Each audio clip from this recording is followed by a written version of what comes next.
Эфирда Татарстанның көньяк-көнчыгыш хәбәрләре. Студияда Гөлназ Гизатуллина, исәмсез. Бүгенге чыгарылышның төп темалары. Кыргылдарларны танып белергә өйрәтәләр. Дружинчылар һәм полиция вәкилләре фатирлар буйлап йөри, йөзләгән әлмәтле белән аралашырга өлгерделәр.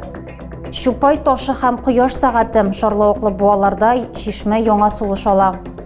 Ачык һавада аралашу һәм танылган блогерның күңел серләре шәһәрнең мәдәни мөхите проектының яңа сезоны, тәүге чаралар ничек үтте һәм оештыручылар быел ниләр әзерли.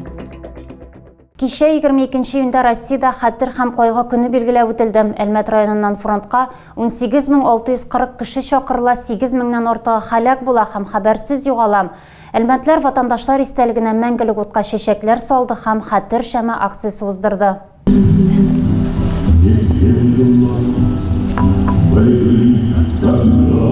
Иртәдән үк шәһәр һәм район халкы бер-бер артлы мәңгелек ут янына килде. Хәтер шәме акциясын оештыруда исә сәүдә-икътисад техникумы студентлары катнашты. Оешма предприятие һәм иҗтимагый берләшмә вәкилләре сугыш елларында һәлак булган якташларны искә алды. Әлмәт районы башлыгы Тимур Нагуманов та геройлар истәлегенә чәчәкләр салды.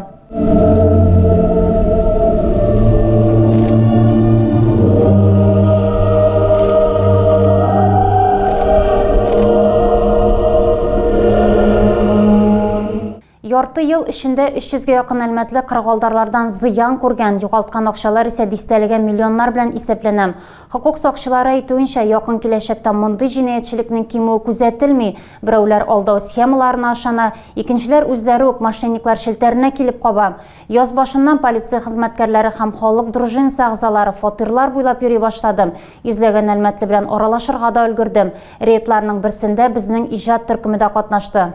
Ради того только, чтобы у вас выгнали деньги. Целый день звонит кто-то. Не берем уже. Дружинчылар һәм полиция хезмәткәрләренең максаты мошенниклар челтәренә һәркемнең эләгә алуын искә төшерү һәм кисәтү. Аферистлар тикшерелгән схемалар куллана һәм аларны даими рәвештә камилләштерә. Можно сказать сразу прямо и просто, это ответственность. Ответственность за себя, за людей, которые нас окружают. Александр Дущенко үзе һәм башкалар өчен җаваплылык туйганга эштән соң ял итәсе урынга даими рәвештә фатирлар буйлап йөри. Мошенниклык җинаятьләре арту сәбәпле 23 елның мартында хокук сакчылары профилактик чаралар уздырырга була. Тикшерелгән ысул сайлыйлар, фатирлар буйлап йөриләр һәм тиз арада халык дружинасы җыялар. Меня узнал Зубаир. Он первым ко мне подошел, когда мы, можно сказать, на первое дежурство вышли, и спросил, как моя фамилия. Ну, я представился, говорю, Дущенко. Александр Дущенко белән Зубаир Сәхәбиев бер оешмада, әмма төрле бүлекчәләрдә эшли. Рейдта очрашмаса, кайда күрешер идек дип шаярта яратлар. Алар бергә балалар бакчасына йөргән 50 елдан соң беренче тапкыр рейдта очрашканнар. Мошенниклык белән аралашуның төп кагыйдәләрен тизрәк һәм аңлаешлырак аңлату өчен полиция хезмәткәрләренә дружинчылар кирәк. Беренчесе һәм иң мөһиме, алар белән бәйләнешкә кермәскә. Надоедать будут, наберите номер 02 в полицию. Хорошо? Спасибо. Будьте здоровы, будьте бдительны. Әлегә мошенниклык өлкәсендә җинаятьләрнең кимүе күзәтелми, шуңа да хокук сакчылары һәм аларның ярдәмчеләре эшчәнлекне туктатырга җыенмый.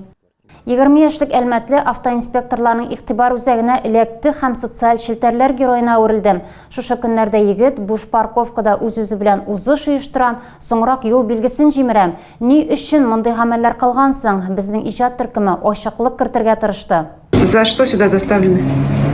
За порчу имущества. Получается, сломал знак. Әлмәтленең төнгө, бәлки иртәнге маҗаралары карата йорты артындагы парковкада башланам. Шаһитлар төшергән видеода йорт түбәләре күренә. Якында гына футбол кырының челтәрле коймалары күзгә чалына.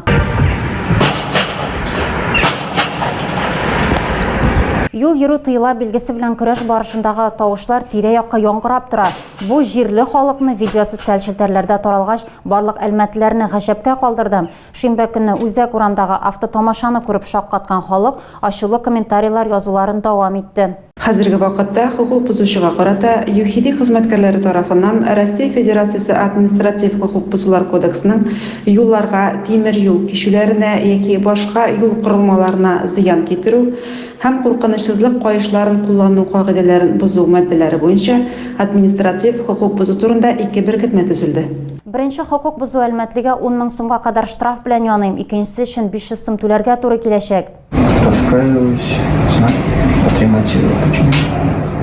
А как так получилось, что как вы объясняете свой поступок? кондиционер не настроен. Вы чем-то были расстроены?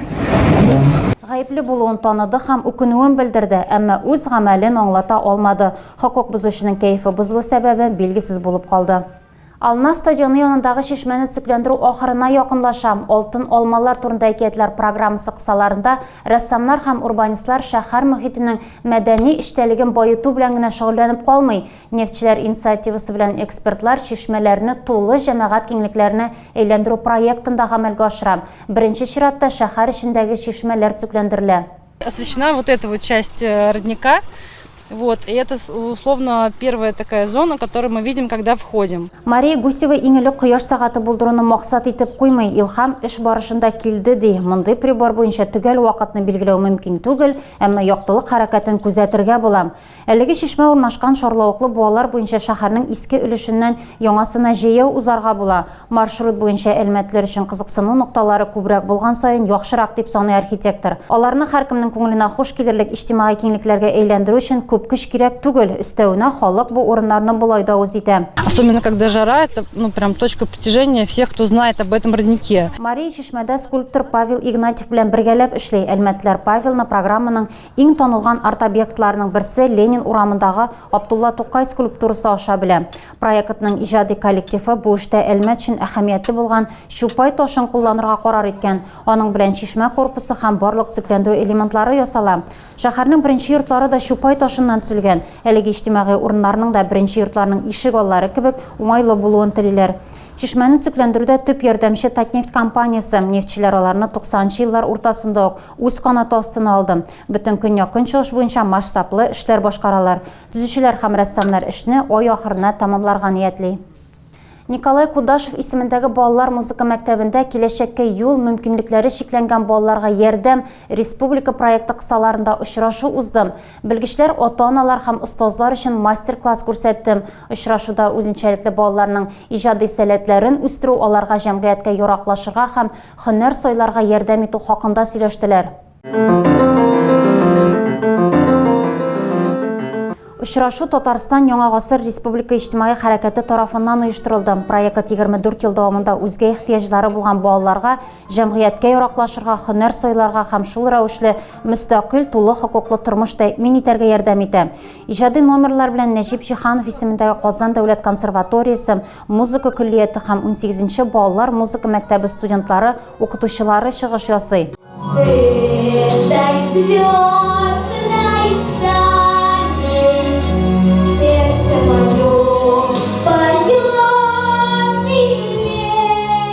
Һөнәри юнәлеш бирү буенча тренинг та уңышлы узды. Балалар остазлар белән бергә киләчәккә һөнәрләр сайлады һәм тормышларын күзаллады. Шөгыльне үзенчәлекле балаларның әти-әниләре белән дә үткәрделәр.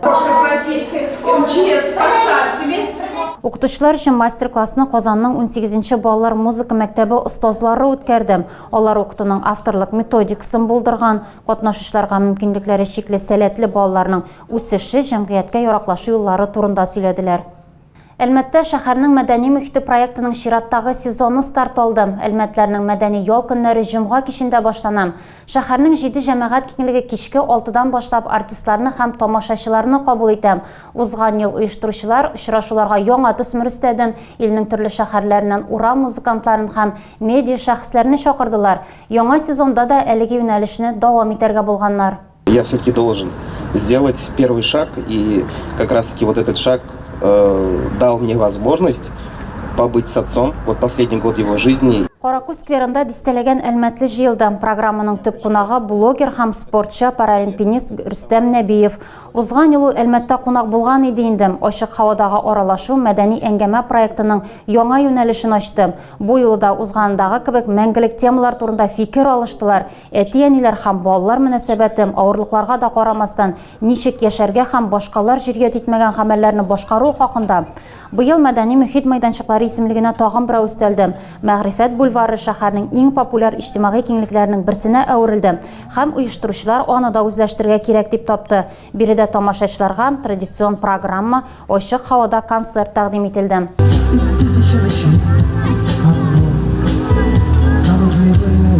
Проект Проектның булдыручылар чаралар урыны итеп парклар һәм скверларны очраклы гына сайламаган.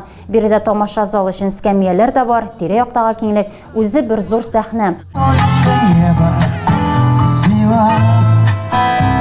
Проектның быелгы сезонында шәһәр һәм районның 7 иҗтимагый киңлеге җәлеп ителә. Яшьлек скверыннан алып Түбән Мактама мәдәният йорты каршындагы мәйданга кадәр тамашачы үз артистын һичшиксез көтеп алачак. Каракүз фестивале башлану белән мәйданчыклар исемлеге тагы да тулыланачак. Тагы да күбрәк яңалыклар һәм тапшырулар белән безнең сайтта таныша аласыз. Без социаль челтәрләрдә дә бар, хәбәрләр юлагыз. Бүгенгә менә шулар. Мин сезнең белән сау булашам. Исән сау булыгыз.